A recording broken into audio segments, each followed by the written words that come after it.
Well, I wasn't intending to make a video today, but of course I ran into a problem. This was supposed to be a simple front brake rotor and pad swap. I also got the rears too. I just got new rotors for the front. 50,000 miles now on the Charger, and original brakes, and they're almost worn out. It lasted a surprisingly long time. Anyway, that's not the issue. The issue is the rotor is stuck. It gets rusty around this hub. There's no screw or anything holding it on. It seizes to the hub. It's an annoying thing that happens on this style with these rotors, this type of hub. And the car's not really rusty, but that rusted, of course. So I'm trying, the penetrating oil, the hammers, pry bars, nothing's working. So I looked on YouTube, and then I found this sort of technique where you use some bolts and washers and the caliper bracket to push it off.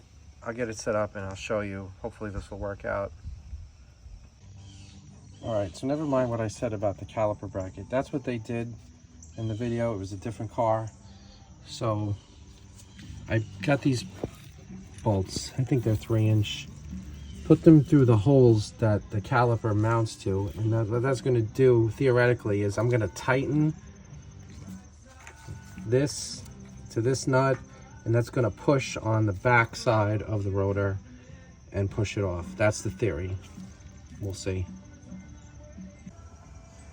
All right, so that took me a while and it was a little aggravating. I had to rearrange, I had to put some spacers here because it was running out of threads, but it did eventually pop the rotor off, so that worked.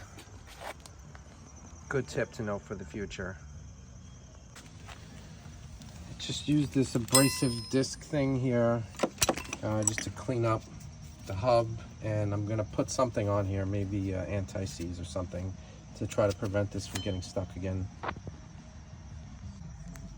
Got the anti-seize. I'm almost out. I've had that tube for like 20 years. That's how long that stuff, it really goes far. So anyway, I've got it around the hub, and I even put it on this flange here. I don't know if that's going to do anything, but it can't hurt, right? Right. Okay. Ready for the new rotor. Moving on to the other side. Of course, I had the same problem, but this time, knowing how to deal with it, I got the whole thing apart in like 3 minutes. So just to go over again how I did this.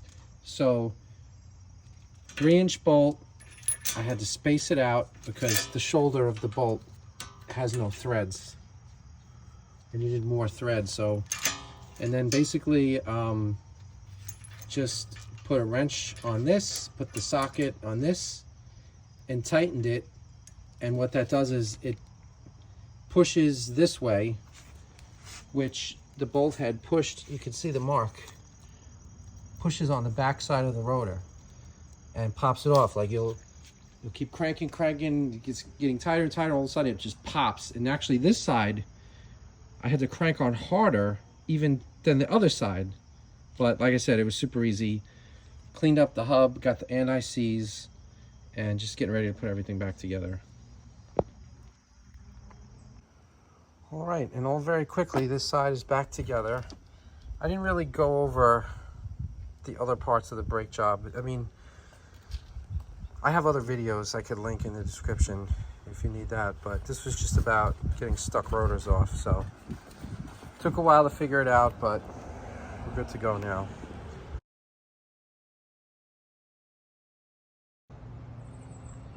So this is why I definitely need to have less cars, because even simple maintenance repairs ends up taking way too long, having way too many problems. So okay, sorry for the goofy picture of myself in this freeze frame here, but I'm missing the part that I recorded explaining what happened next. So I drove the car for a few days, everything seemed fine and normal.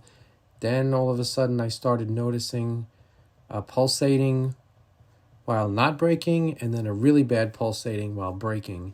And it wouldn't start till I drove around for maybe 20 minutes, and then it would start happening and it would never really go away. So what I decided to do was take the front brakes off again and inspect everything. Everything looked fine. I thought maybe there was a problem with one of the new brake pads. Maybe it was defective, so I decided to switch to left and right. Still, after I switched sides, but no, still barely can turn. So this wheel, this caliper, something is binding. I got another caliper, and hopefully that does it. The only other thing it could be is the line. The car's only 6 years old with 50,000 miles. So I'm going to swap the caliper and do the whole bleeding mess, see what happens. Got the new caliper on, no problems there. Bled it using my Phoenix reverse bleeder system. In no way are they a sponsor. I have no affiliation with them, but I just recommend it every time because it really works. It's a real time saver. You don't have to worry about trying to find somebody to pump the pedal for you. Then your wife's complaining about her leg hurts. And yeah, so like 4 pumps on this thing.